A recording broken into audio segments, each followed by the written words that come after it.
so we are waiting for one more person to be able to meet our quorum. It sounds like we will have that person here by 9 p.m. or 9 a.m. 9 a.m. Yeah, there's been some really bad traffic around downtown and through the city. So what we're going to do is we're going to kind of go a little bit different order today. We can't really perform any of the business side of the meeting without a quorum, but we will, for time's sake, go ahead and get started with presentation today and record it, and then circle back around for those. Do a roll call to that. All right, so we'll officially call the meeting to order for May for the Board of Health. There is official notice of publication in the Daily Record and via the Open Meetings Act is on the wall of the legislative chamber back there. Let's go ahead and start with the roll call. Here. Beskerson, McNally, Rogers, Neese. Here. Jones, Logan. Here. King, Espinoza. Here. All right, so jump into the item 4 for the health director's report.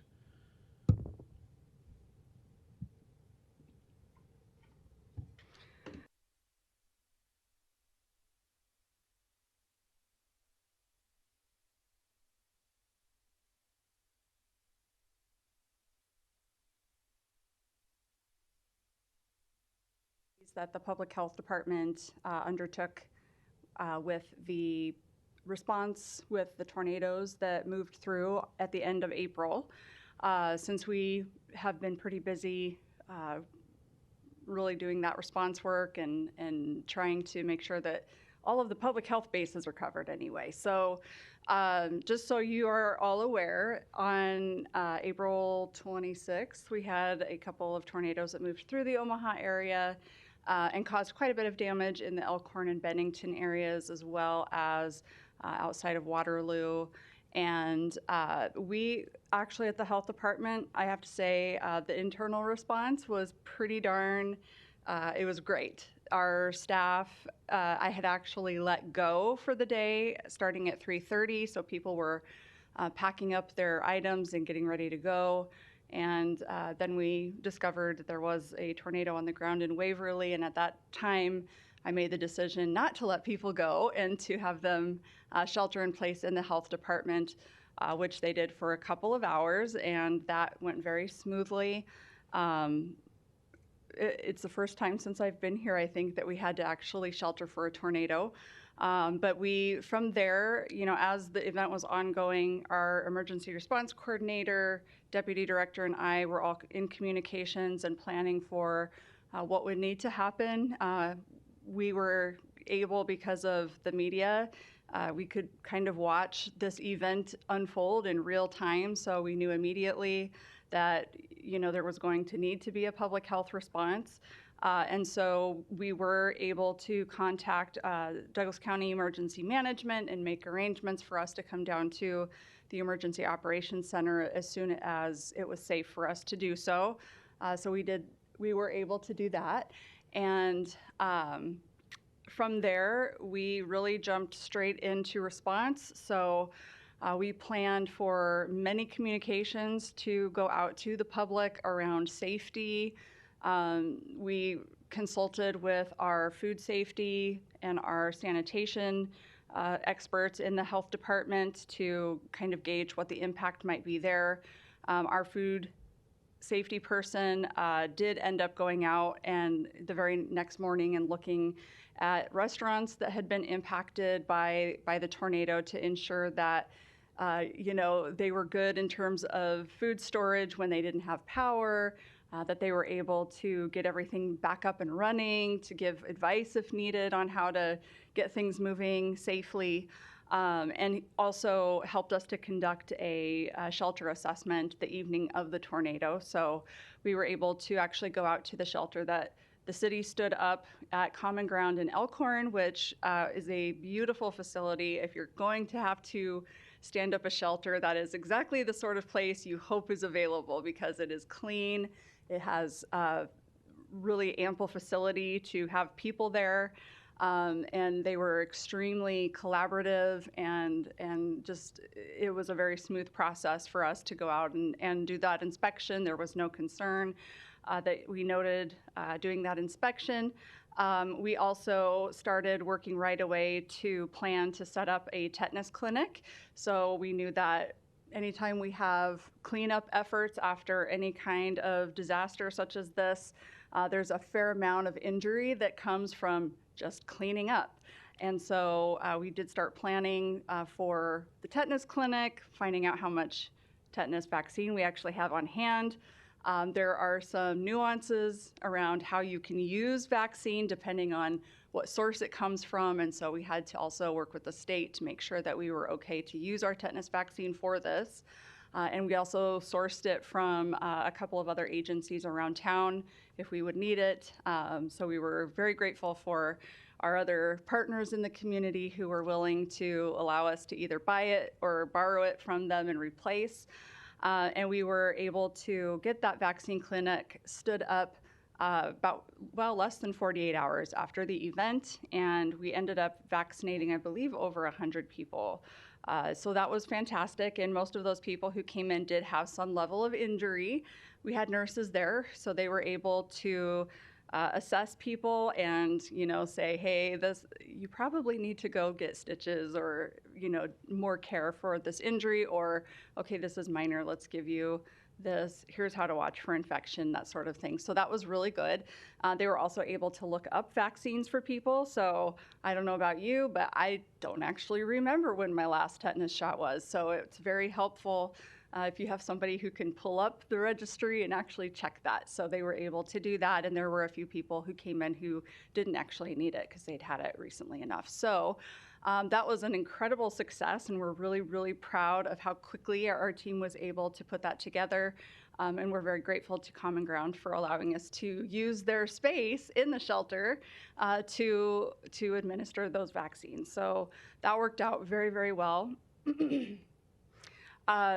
We were lucky that there did not appear to be too many impacts in terms of sanitation, but we are keeping an eye on that as we've had a lot of moisture. Things like, if you've got a lot of debris laying around, that can create places to harbor all sorts of pests, such as mosquitoes or mice. And so, we're kind of keeping an eye on that and reminding people that, hey, if you've got standing water, make sure that you're addressing that standing water, make sure that you're using DEET, things like that. If you've got a lot of debris, the quicker we can get that cleaned up, the better. And just making sure that that education is out there. And we also did put out education to the public about, if they're up in Bennington, for instance, they do have some people who are on wells.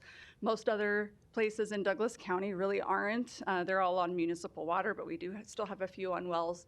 So just providing education about how to ensure that that well integrity was not breached due to the storm, and if it was, how to safely access the water in that well. So there were a lot of things happening, lots of communications. We are now working to conduct a CASPR, which is a rapid assessment for emergency response. And what this is it's an assessment survey that goes out to impacted people.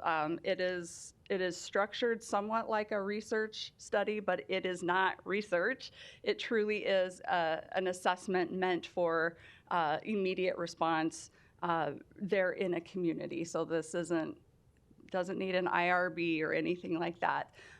We were unfortunately not able to go out to do door-to-door work with that survey, which would be the preferred method that I believe the framework calls for.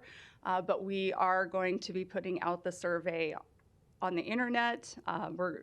We're actually doing a random sampling of people in the impacted area, and we will work to gather about 210, I believe, surveys as the sample size we're shooting for there. And then that is going to help us learn a whole lot of different things, and we'll be able to share that with partners that were involved as well. So it does ask questions about how did you get your news about the tornado as it was, as the storm was ongoing? Did you hear sirens? Did you, basically there are a whole lot of questions. And then delves into, are you able to get the services that you need, and asks quite a few questions around whether people were able to get their needs filled. And that way, we can take that information and immediately use that. So for instance, let's say we discover that a lot of children are having mental health impacts from this. I can imagine there are probably a lot of kiddos that are pretty scared every time it rains now. I have a little person who wasn't, we're in Millard. We're not in the path of that storm necessarily, but even he struggles now every time we have a little thunderstorm come through. And so I can only imagine, what kiddos in Bennington and Elkhorn might be experiencing. So if we discovered that that was an issue, perhaps we need to work with our Region 6 partners or others in the community to provide more services to support those families. So that survey will be going out in the next week or so, and we're really looking forward to that and encouraging the public that if they get the link for that, we really ask for their cooperation to complete that survey. It should only take a few minutes of their time to talk to someone to fill those out. So that will be something we're doing, and we'll provide the information that we get from that. And we are partnering with UNMC to get that work completed. So that's my big department update. We've been doing a whole lot in the last few weeks around tornado response. I did think it was an amazing community response. I think overall, all from the volunteers or businesses that were jumping in and the health department role, how fast everything came together. It was pretty great to see like that. So it really was. I actually had the pleasure of going to Junk Stock last weekend, and I was completely blown away at. You could see right there across the road, that the trees had been decimated from the tornado coming through. I know they had quite a bit of damage out there, but it sounds like they had kind of volunteers en masse that just showed up and said, hey, we're going to make sure this is still going to happen. This is a big deal for our community, and had it all cleaned up and things ready to go. And really, while you're in the event, I would have never known that a tornado had just come through. And so it's really impressive the way our community came together to assist each other, after this awful, awful event. So it would be better to just go ahead and do a presentation now and circle back? Sure, Okay. we can absolutely do that. What do you think? All righty. Yeah, right. So do you think we go ahead and do the votes? Oh, not that. Okay. Do you want me to send him a quick message? He may have already left.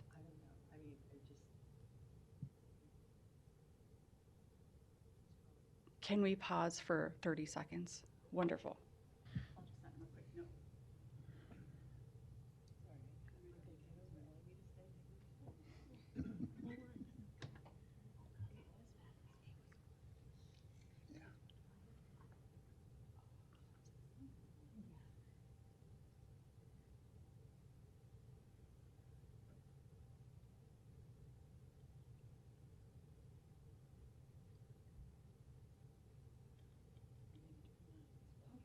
Oh my God. All righty, thank you for your patience there.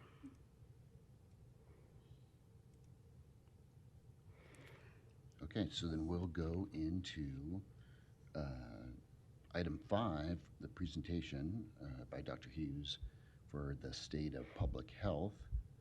And then after that, we'll circle back around and approve the minutes and action items. Sounds great.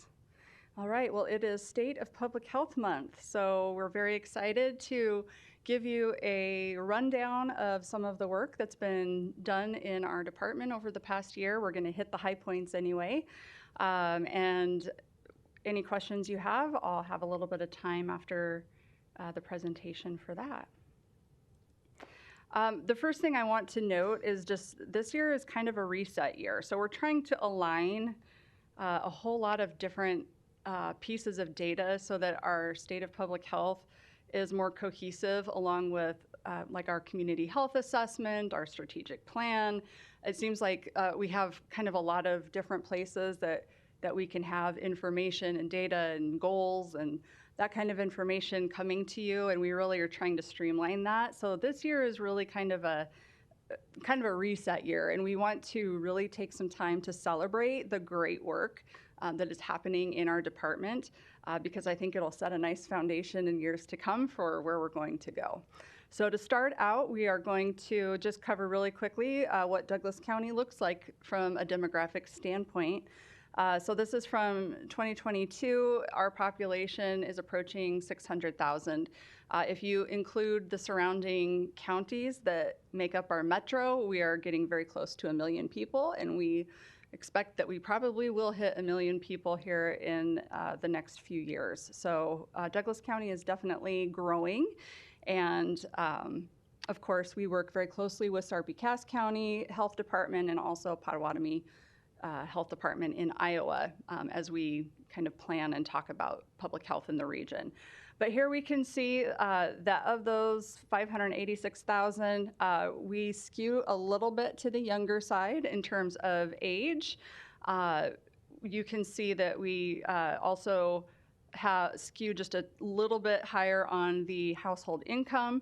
The median income in Douglas County is $74,000. The population predominantly white. However, we do have quite a bit of wonderful diversity in our community, including Black, Hispanic, Asian, American Indian, and others. And so we do have kind of a beautiful, colorful community. The most common levels of education include a bachelor's degree and some college. So we do have a fairly educated population. This is just showing again that Douglas County is growing. It has been growing pretty much always and continues to do so. So again, we expect to see that population, at least for the metro area with the other counties that comprise that metro, to exceed 1 million here in the next few years.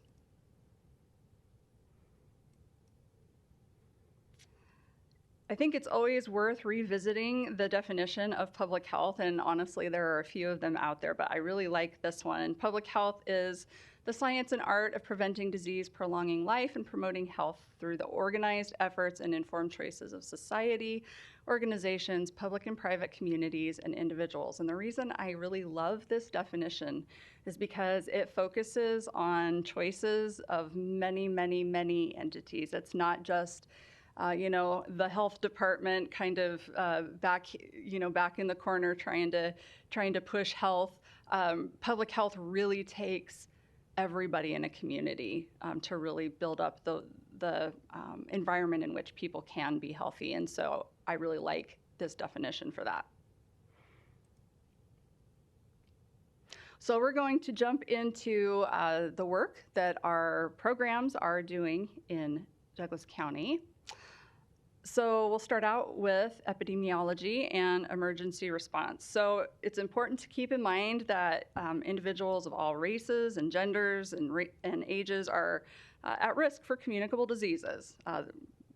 Bugs don't care. They will infect anyone who is susceptible.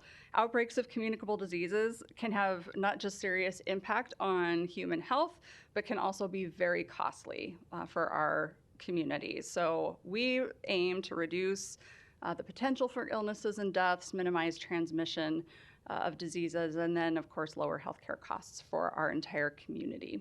In 2023, we had over 1,300 cases of communicable diseases that were reported, and there is an actual list that is put together by DHHS that is basically a list of all communicable diseases that are required to be reported to the health department. So that's this list that you see here, or the number that you see here. 689 of those investigations were those cases of disease were investigated.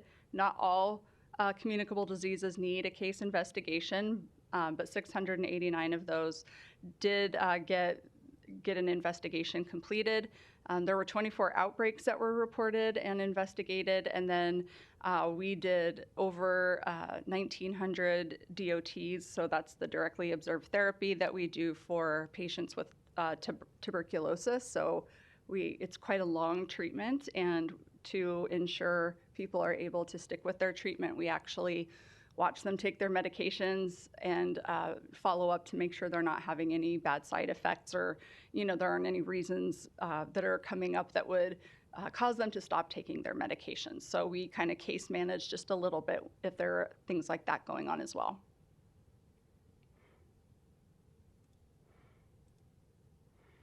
All right, we talked a fair amount about this while it was going on, but we did want to highlight some of the great work that has happened in emergency response this year. So we did have a stray kitten that tested positive for rabies. From that, we had 10 potentially exposed humans that we were able to prophylax.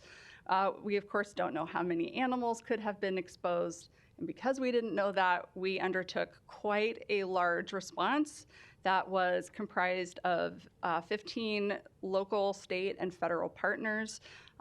We ended up distributing over 18,000 oral rabies packets, hand vaccinated 804, and tested 360. And happily, we did not find any other animals in Douglas County that had raccoon rabies, which is great because raccoon rabies has cost millions and millions and millions of dollars to control on the East Coast, and we don't want that problem here.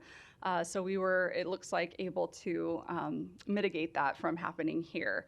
So just for perspective, this is kind of going back to why it's so good that we have people who are able to respond and prevent these things. The annual cost of rabies prevention is around $600 million, which is a lot cheaper than what you would see if people actually were having rabies, not just in terms of the fact that it's almost always fatal and would have impacts to those families, but just extremely, extremely expensive to treat in terms of the course of treatment, hospitalization, supportive care, and things like that. And the average cost to treat a person, so to give them the rabies prophylaxis, is about $7,800. That's a little, I think, on the high side, but you never know if it's going to be one of the more expensive cases or not, and so we'll estimate it there on the high side for you. But we did some incredible work to prevent illness, death, and really further issues related to rabies in our community. So we're very proud of our team for that. We also had a large tuberculosis exposure that we investigated, which I'm sure you all remember back in November. This is a little bit of a time frame that we wanted to show you because we're quite proud of how quickly we were able to respond and collaborate with our partners. So we were notified on November 6th at 3 p.m. and we were able to, we were already responding before we actually activated that unified command where we're bringing more leadership from outside into the process. But within a couple of days, we had unified command activated. We had notified all of the patients and providers by November 9th, and then that evening we had a public info session. So tried to ensure we were getting information out to affected families as quickly as humanly possible. I think that our ability to communicate directly with the community in both this and that rabies event are a couple of the main reasons that we were able to be so successful.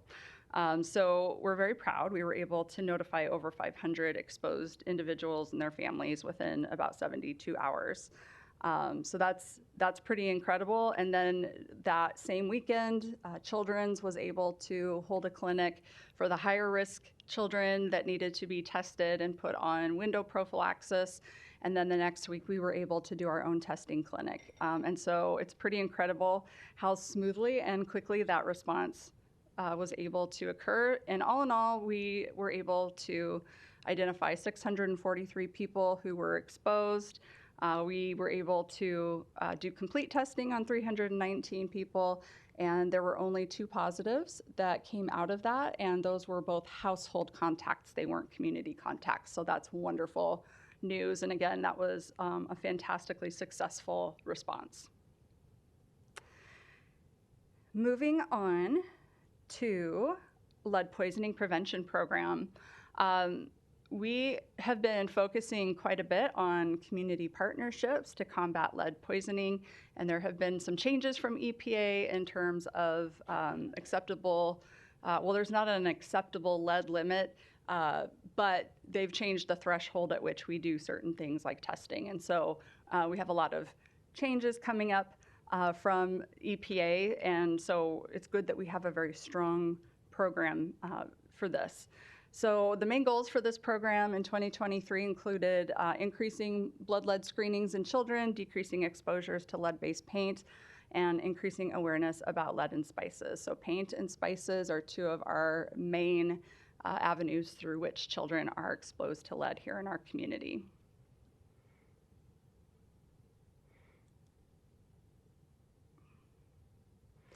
So these are some of the partnerships that we utilized in order to get our goals achieved this year. So we did see a decline in children screened with blood lead levels, so we preferred to see that. We want fewer children who are screened to actually have high blood lead levels. So 30.62 in 99 versus 1.14 in 2023. And then the local partnerships to improve screening, we actually are doing lead screening at our WIC sites. Nebraska Methodist College in Creighton has assisted with some testing. We've also offered some testing through immunization clinic and outreach events through Douglas County Health Department. We were able to provide free lead 2 analyzers to Creighton College of Nursing. And then we are working to improve blood screening guidelines for pregnant women who are at high risk. And just as a very quick refresher, lead exposure is problematic, especially for our children, because it does cause damage to the nervous system. It can impact their ability to solve problems. It can impact IQ, hearing. It can cause learning disabilities, as well as damage to some of the other systems in the body. So it's very important for us to catch this early and get it treated as soon as possible.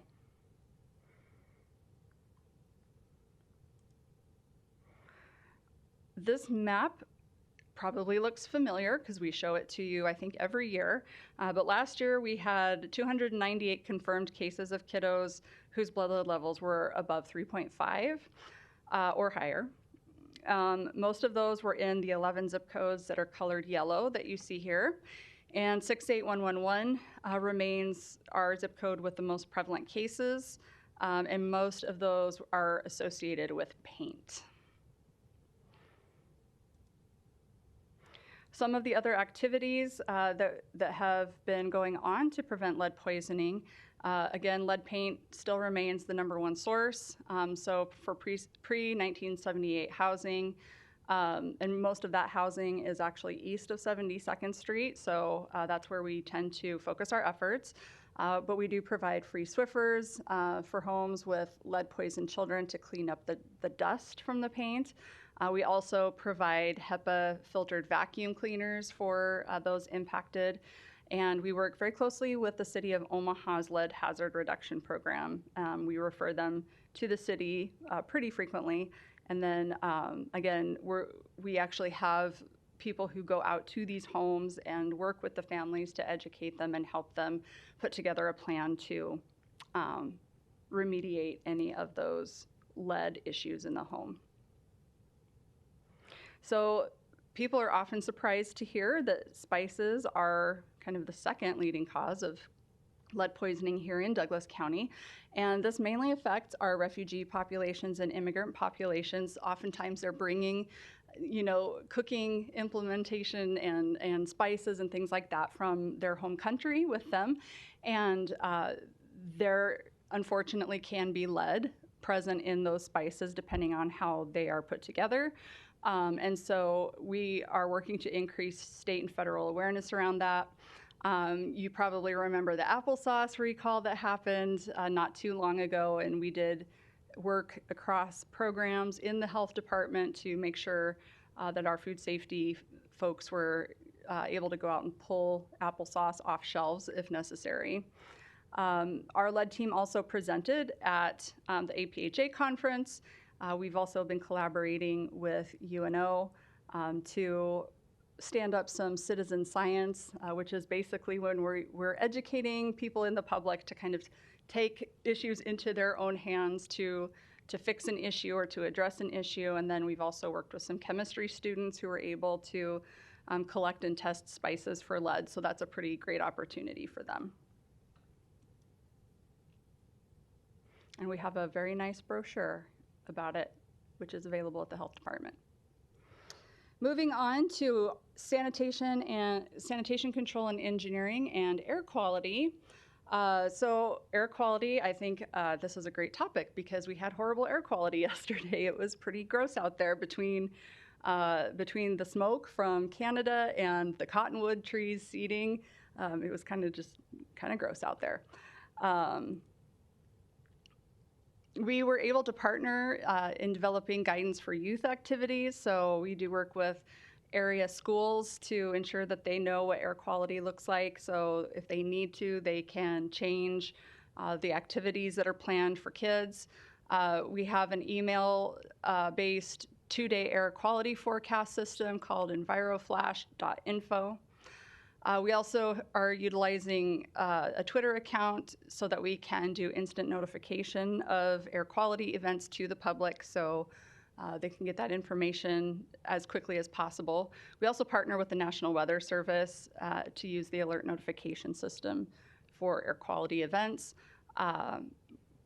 We really are focusing heavily on making sure that the public has many avenues of knowing what's happening in terms of our air quality here in Douglas County. And we partner with the state on statewide notifications, trying to make sure we're kind of marrying up our messaging there.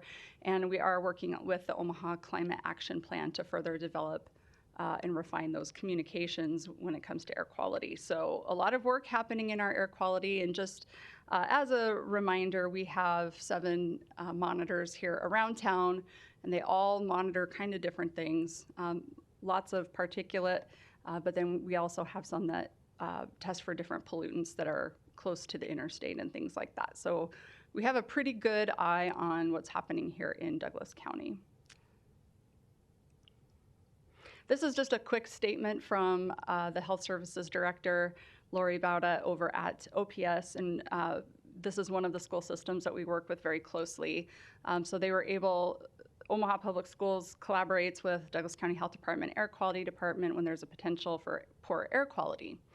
The air quality team is quick to respond and provide guidance to ensure the health and safety of staff and students during outdoor activities. And DCHD air quality team connects the district with resources such as the Air Quality Index forecast to facilitate independent monitoring of air quality. And OPS is grateful for the ongoing support of Douglas County Health Department. And likewise, we are very grateful that OPS utilizes us in this way. All right. Moving on to food safety and compliance.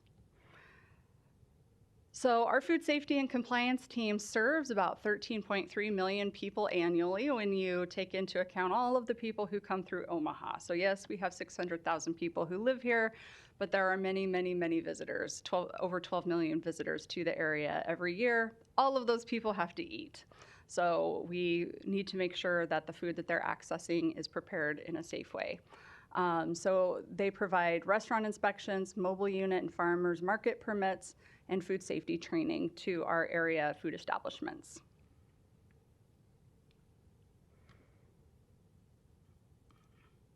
All right. One of the biggest pride points that we have in the health department is that we are very much on track in keeping our restaurants all inspected and safe. So there's actually a study, Inspection Laws, Risk Factors, and Foodborne Illnesses, that was conducted by Dr. Herzberg of Northeastern University in Boston, and that study did show a direct correlation between the number of inspections and the frequency of foodborne illnesses. So we know that staying up, keeping up with the inspections for our food establishments is incredibly important and has a huge impact on our community. We were able to conduct over 5,000 inspections each year, and more than 99% of those are up to date. So that is kind of unheard of. A lot of times, you know, it can be very challenging to keep up on inspections in a community, and most are behind a bit. We've really had a great effort to make sure that we're up to date, and that translates directly to a healthier and a safer community. One of the other wonderful things that we were able to accomplish in food safety and compliance this year is that we were able to hire in 2023 an individual who is our community educator for food safety.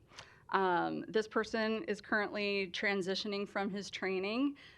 So we've trained him as an actual food inspector, and then are going to utilize him to help put together educational opportunities for our food establishments here in the community. So this is kind of a pilot project that we're doing, and it will help us really to transition from being an enforcement type of entity, so going out and enforcing food standards, to really being one of collaborating and educating and helping food establishments to really take on ownership of food safety within their agencies. So this is active managerial control, essentially, and hopefully they can kind of self-identify when there are issues and then work to mitigate those issues that are happening in their own facilities.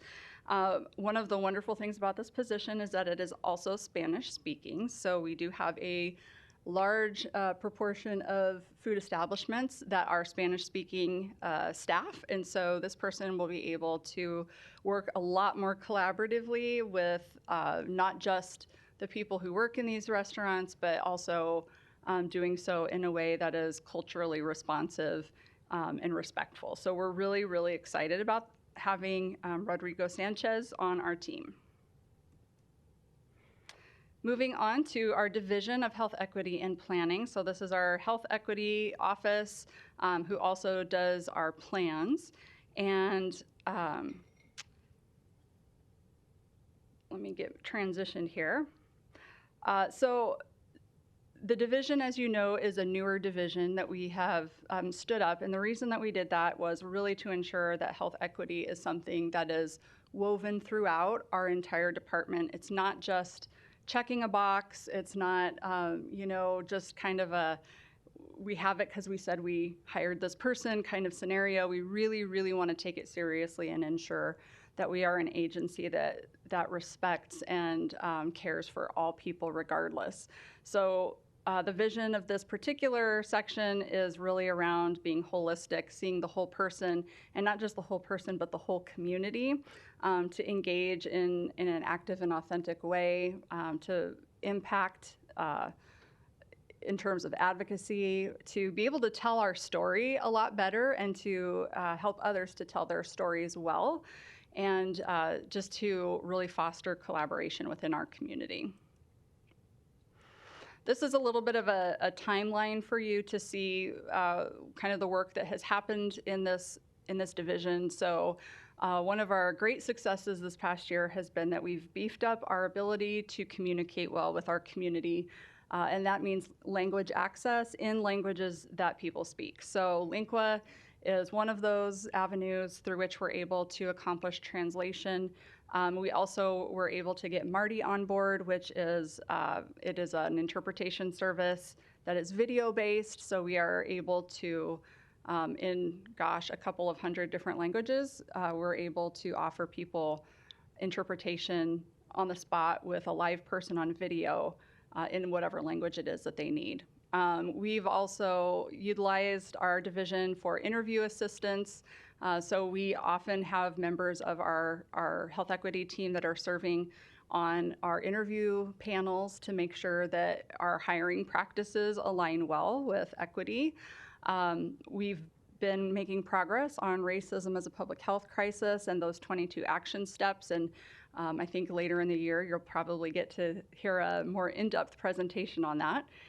We've also been working really hard on workforce development and really putting together things like a better orientation plan for our new hires that come in, having a more comprehensive onboarding so people can feel successful immediately.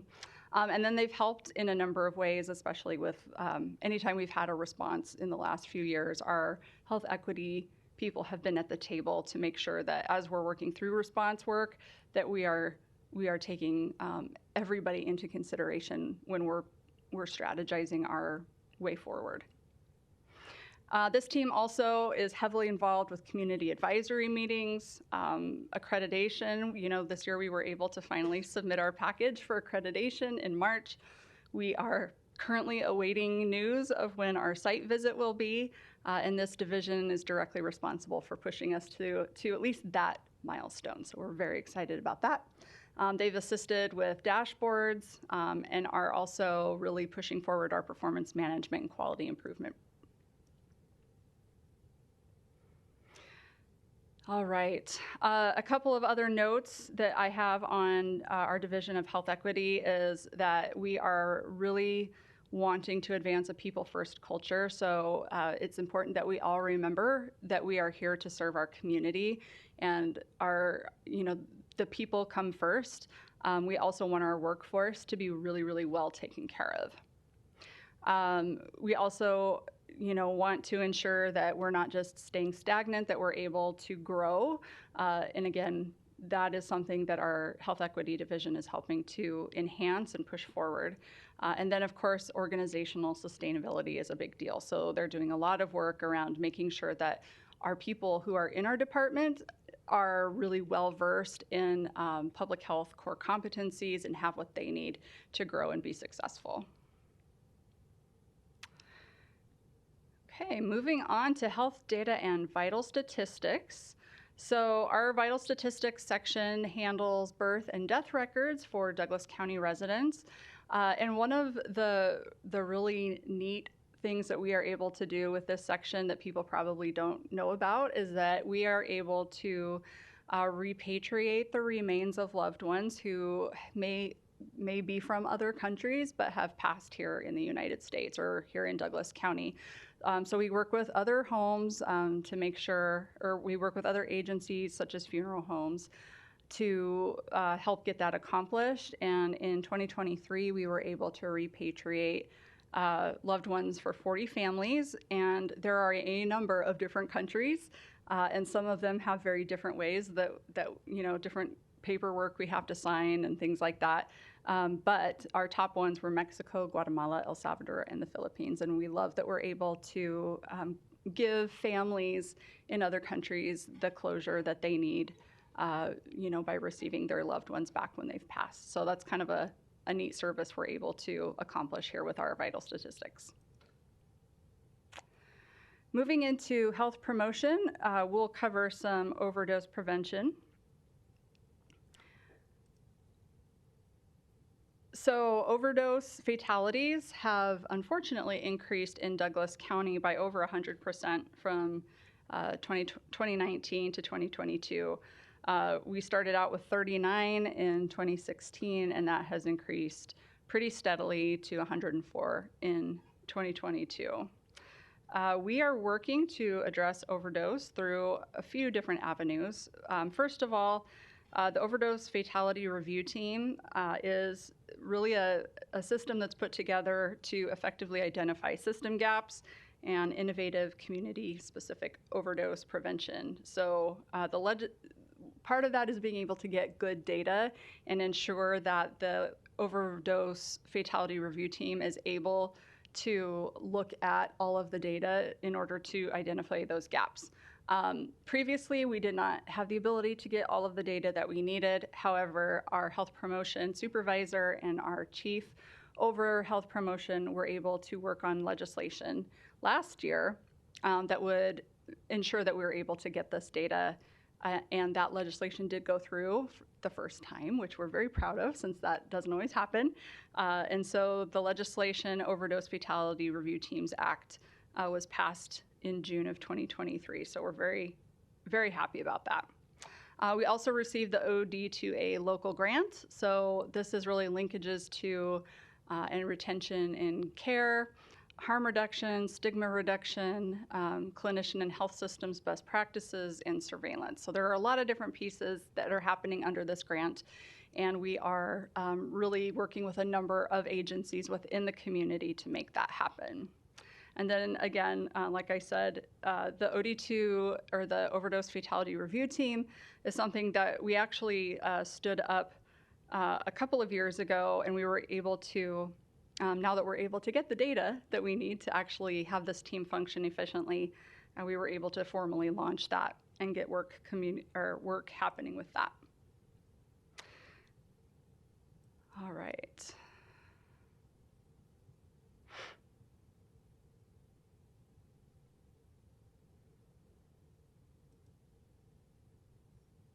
This is some of the other work that's been happening in health promotion. So we have a team of community health workers that are out in the community, and they do some really, really wonderful work. 464 client referrals were made in 2023. Sorry about that.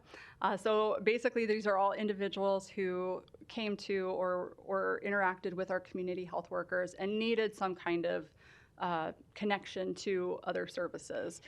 We made referrals to local pantries for food assistance. We made referrals for rent and housing. We've given assistance in accessing care, helped with enrollment in different programs and services, and also provided some interpretation assistance. We've had a couple of big projects that have happened in our community health worker section. Project New Lens is one that you got to hear about just a couple of months ago. So the pilot for that was successful, and we are kind of in our second phase of planning a larger application of the Project New Lens, and then the diabetes prevention program is ongoing as well. A quick success story for you on that, on the diabetes prevention program. So we're able to work with a number of different agencies, including One World, to offer those. And we are actually offering that in more than just English. So one of our community health workers translated the entire program into Burmese so that we can offer that to our Burmese population, and then one in the Karen language. One of the participants for the diabetes prevention program had said that, you know, she had a family history of diabetes, and she was able to really learn a lot, lose some weight, get diabetes, really, you know, to get herself to a place where she was able to prevent diabetes. I'm sorry, I need just a moment. I'm feeling a little lightheaded.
been scrubbed in surgery before, and I've had it like sit on the floor, and I'm like, I can't. I'm sorry.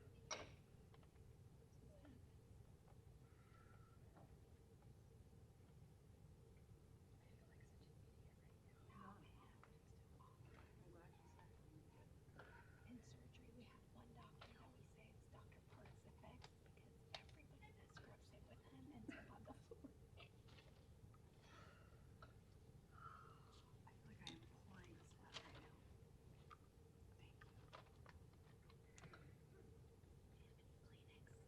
Thank you.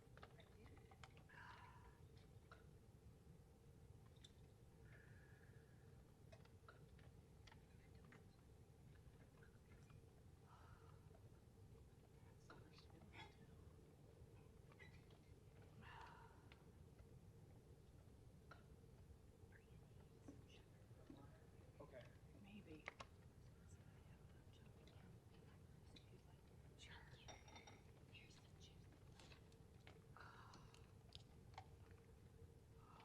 you.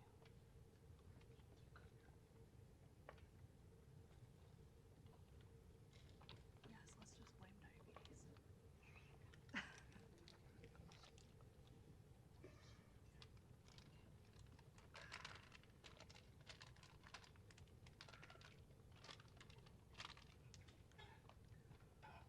You guys are awesome. Can I just take you with me everywhere I go to fan me?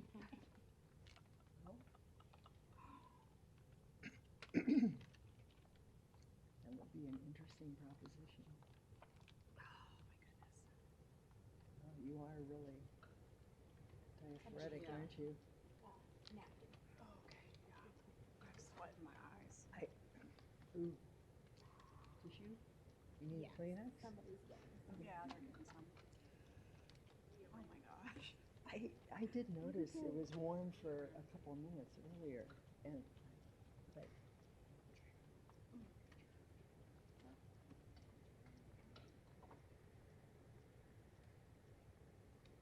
I'm really glad they can't see Is me this- on camera right now. has this happened before? No. I don't think I've ever. Oh, thank you.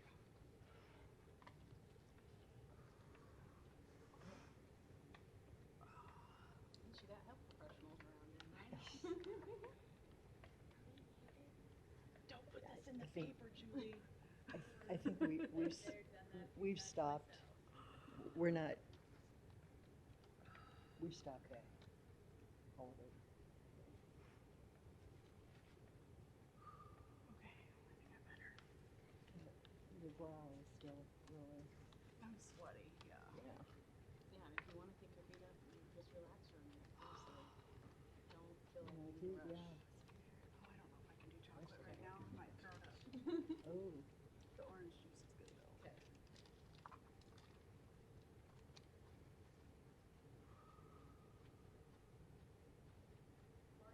Yes.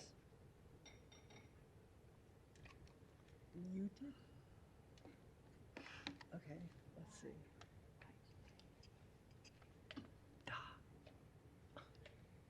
I think. Mute the microphone.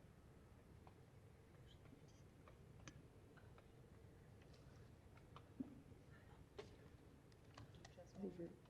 No. Just sudden dizziness and nausea. Mute. I'm diabetic, so I might have gone low. Can you hear me One of now? the meds might have just hit it the wrong. I thought it was on mute. Yes. It's much better. The controls are disabled. We can't mute this. Oh, it's fine. It's disabled. She's the techno. Oh my goodness. Weird. Goodness, mouse.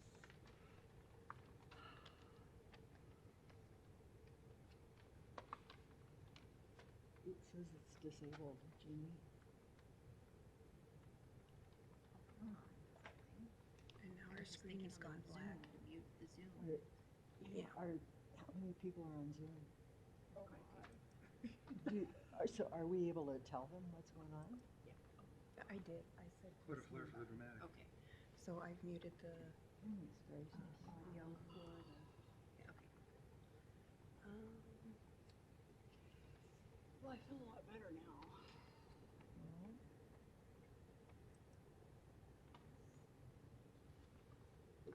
No, you're fine. I'm trying to find out why our audio and our video went It's a black. good thing I'm hard to embarrass. When you're in healthcare, you've seen it Yeah. all, done it all. yeah, but And as a mom, Oh, yeah. still.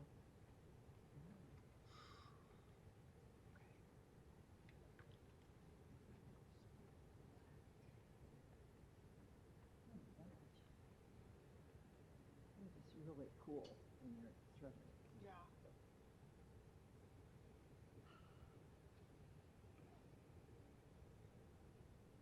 How about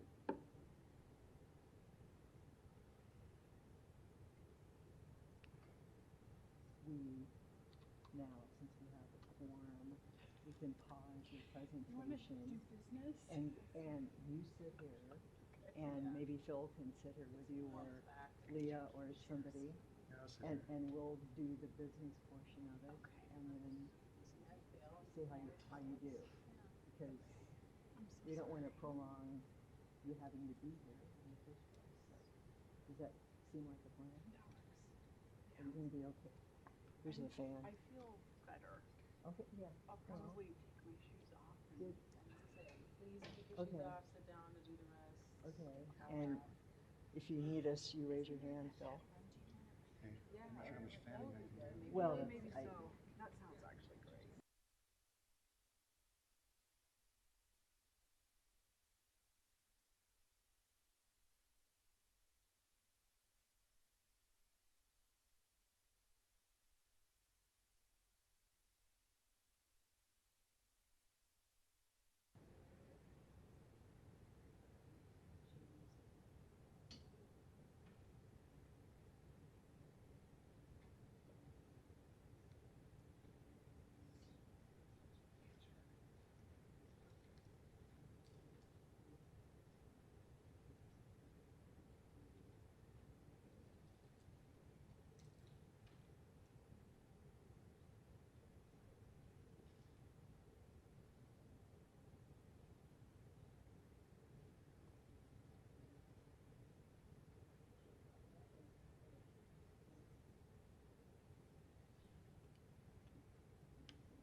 This is, oh, business services. Okay, building services.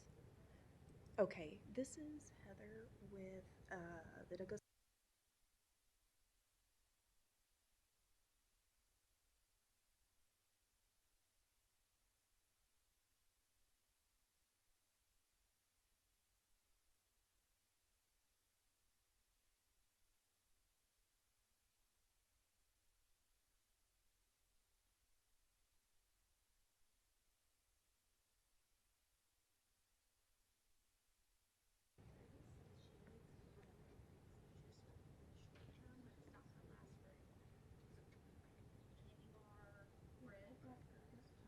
Caramels.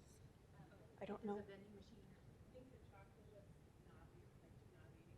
Okay. Chocolate's too nauseating, yeah. Too basic. Do they have like toast or? Chips, crackers. Crackers.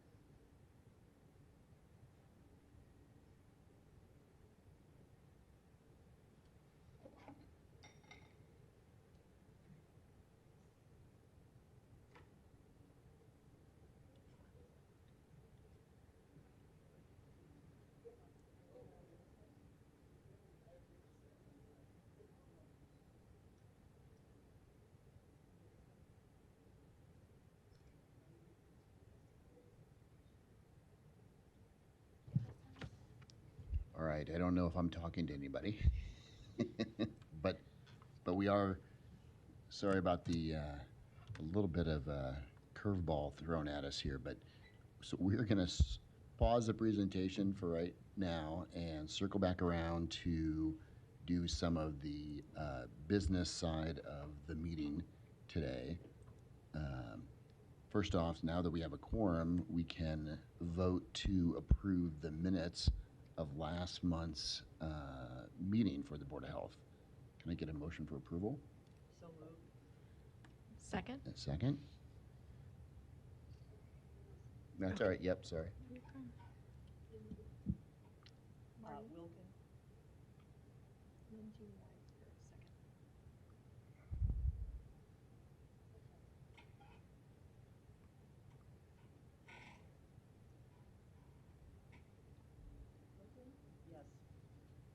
Yes. Yes. Yes. Yes. All right. Is there any reason not to approve action items A through L together? Does anybody need to pull any of them out for any reason? So can I get a motion to approve the action items A through L? So moved? Second.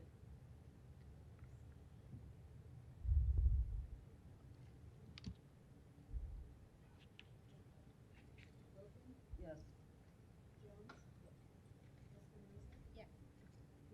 Yes. Yes. All right, so that was the official voting part of the meeting. Do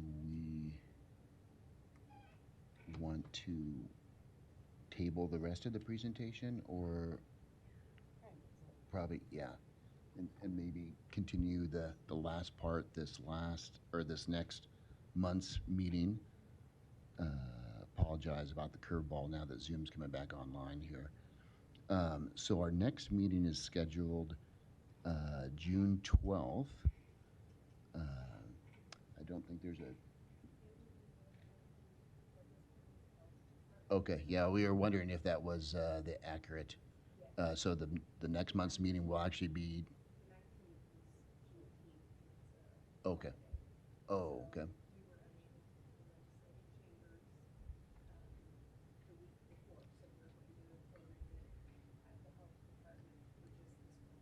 Okay, so the note on that it will actually be June 12th, a week earlier, and it will be held at the Health Department for that 1 month in June. I can just, the rest of that is my stuff. Do you just want me to go through, I don't know all the details, but at least I can kind of go through the basics of what's on the rest of it? Because I believe it's almost all my division that's left. It's up to you guys, though. I'm just throwing it out there. What are you referring to? On the presentation. Oh, I see, okay. And Dr. Hughes has her notes up here. It's up to you. I'm just throwing it as an option. That's fine with me. Okay, yeah, that's fine, yep. Okay. So we'll circle back around to the end of the presentation. And share screen. Figure it, one less thing that we have to worry about next month. Okay.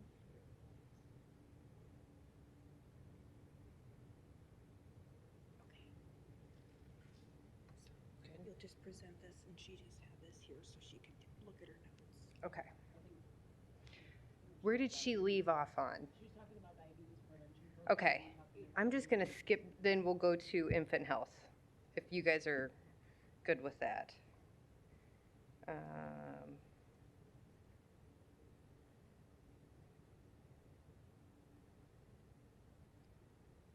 Give me one moment till I figure out her computer.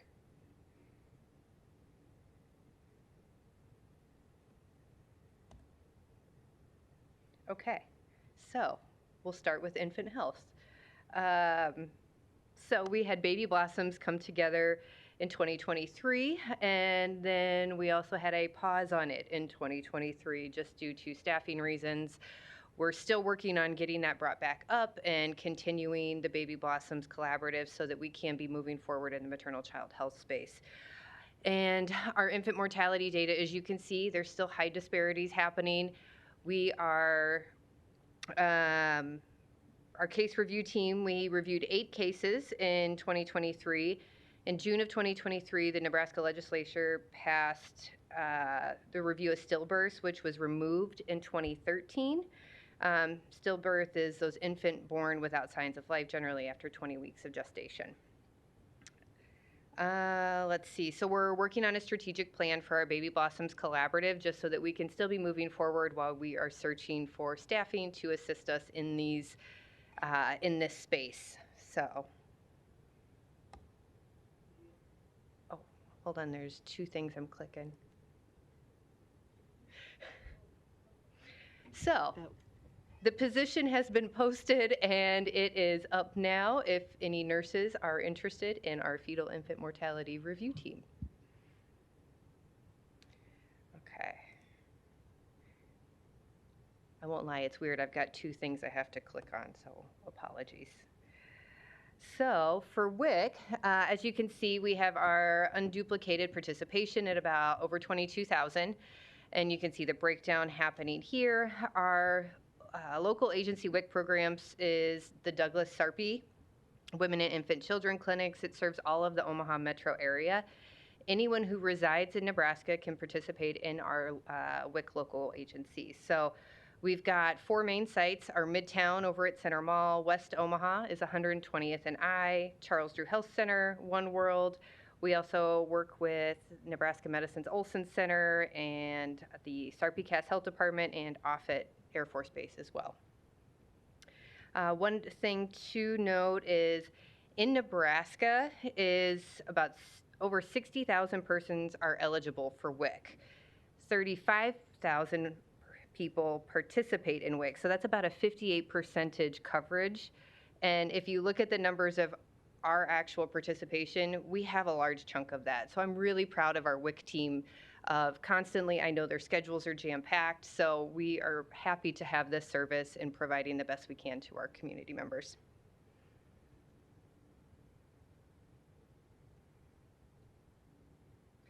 So for our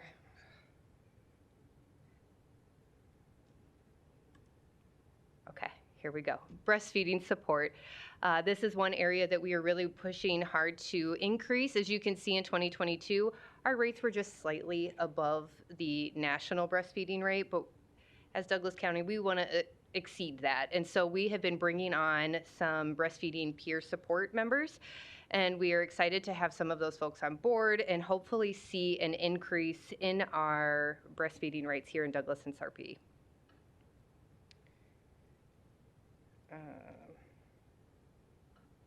So for rates of breastfeeding, just so you guys are aware of, our white non-Hispanic is about 21%, black non-Hispanic is 17%, and our Hispanic breastfeeding rate is 30%.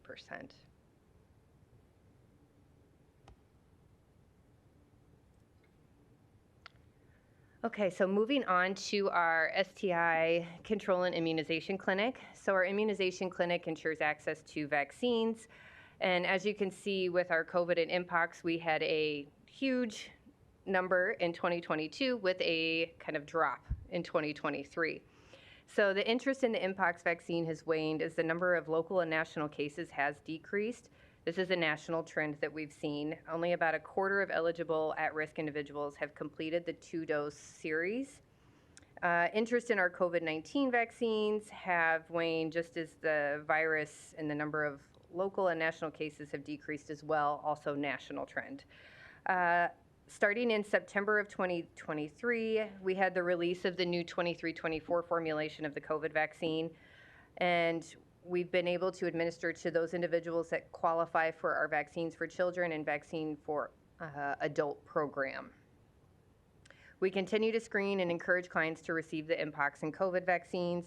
If eligible, we are providing those if you fit into our VFC, VFA programs.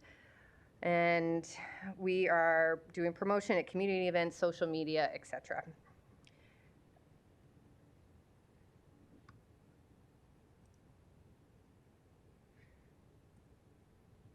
So our vaccine for children increased from 2022 to 2023. You see from 818 to 900. And then our vaccine for adult numbers decreased from 2022 to 2023. We had over 1,200 and just about a little over 900 in 2023.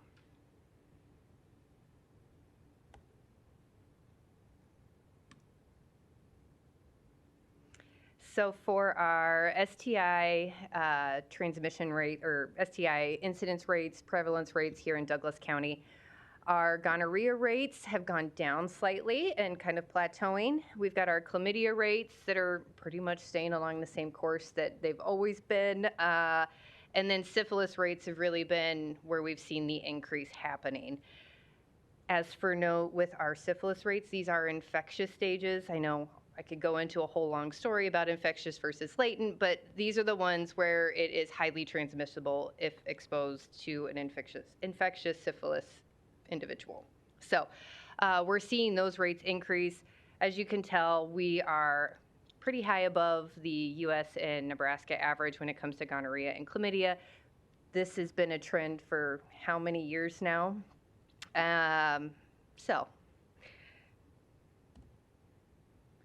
now to get into with our clinic, we have actually seen a pretty big increase in our clinic visits from 2022 to 2023, from 2,953 to over 3,800 in 2023.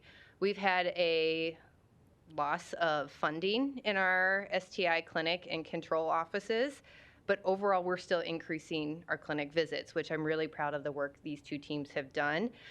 We did implement a new clinic EHR, which is putting us in the 20th century, it feels like, but you know, we're a step behind, but we're excited that this is now started. We're looking into having self-scheduling, a patient portal, text messaging, so all these things that we can be able to better communicate with our clientele that come.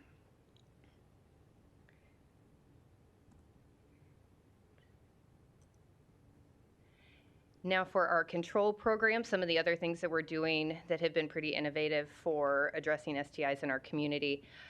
Our at-home testing program has really taken off. We did have to put a pause as we had some staffing switchovers, but this is something we are piloting and validating some at-home collection techniques. So in the past year, we had about 519 requests for our at-home STI HIV program. 385 of those folks received education, and then we mailed out 206 STI test kits. The crazy statistic to me is that 16% of those were positive that we mailed out. So that tells me we're really finding folks that need this service and providing it to them. As a caveat, we do tell folks if you have symptoms, come into our clinic. So these are typically asymptomatic individuals that we're testing through this program. As you see, we had about 165 of those individuals referred to our clinic as well. So really proud of this, and we're going to be continuing this as we move forward.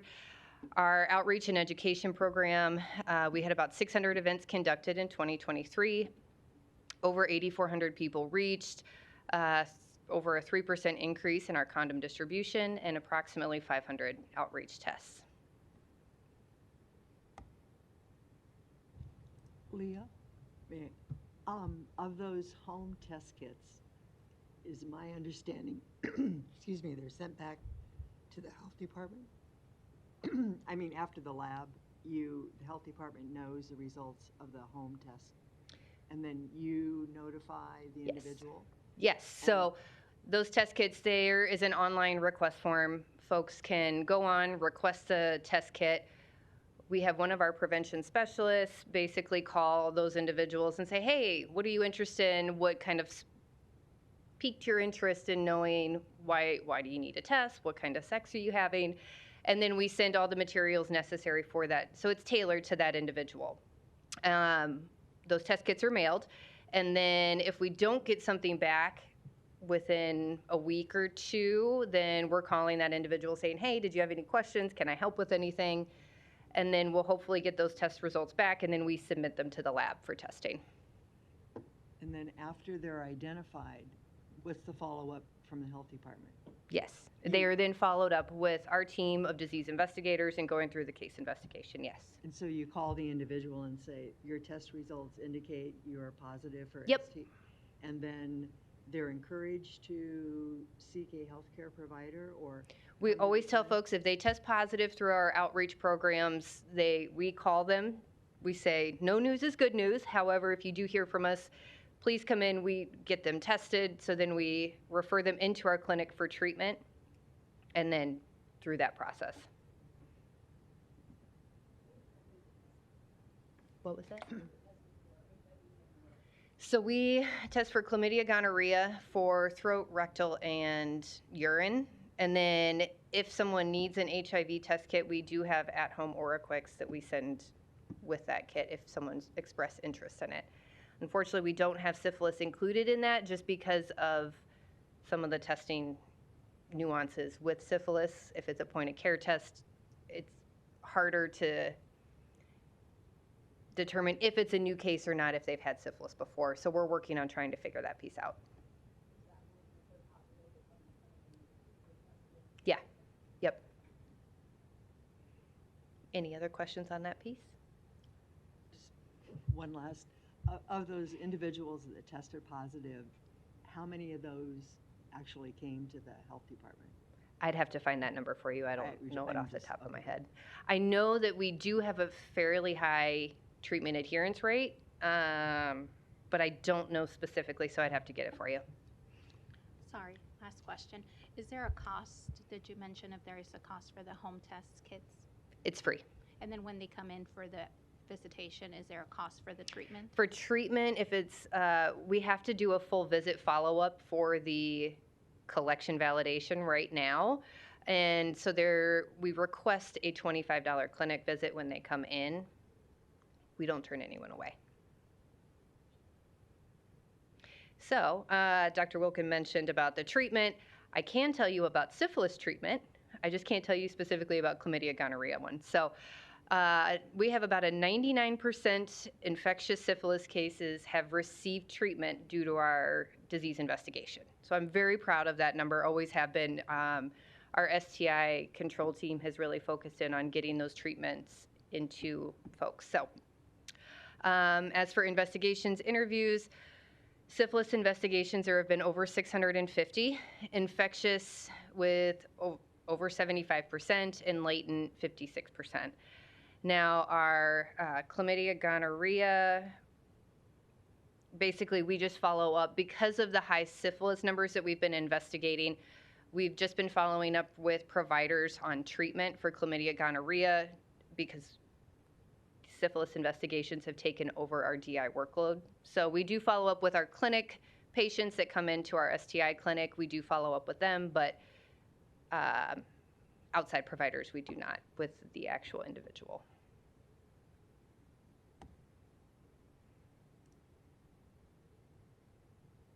And as I mentioned, with treatment, almost 99% infectious syphilis has been treated, and just over 87% of our latent syphilis has been treated.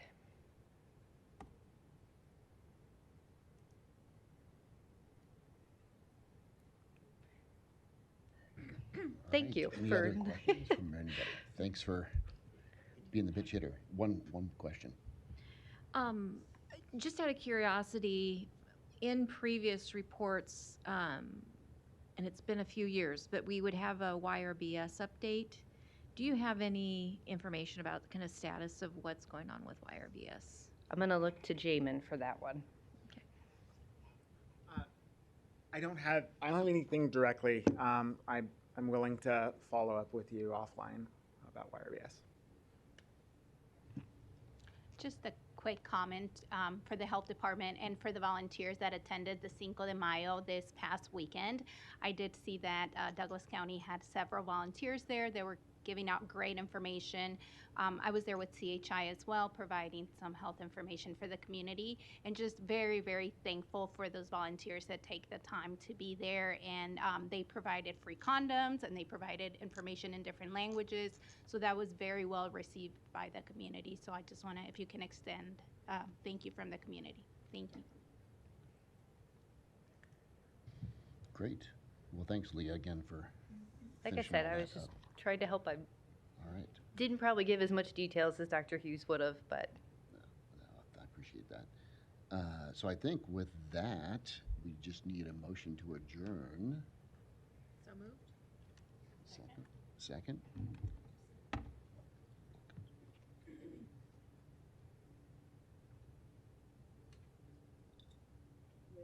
Yes.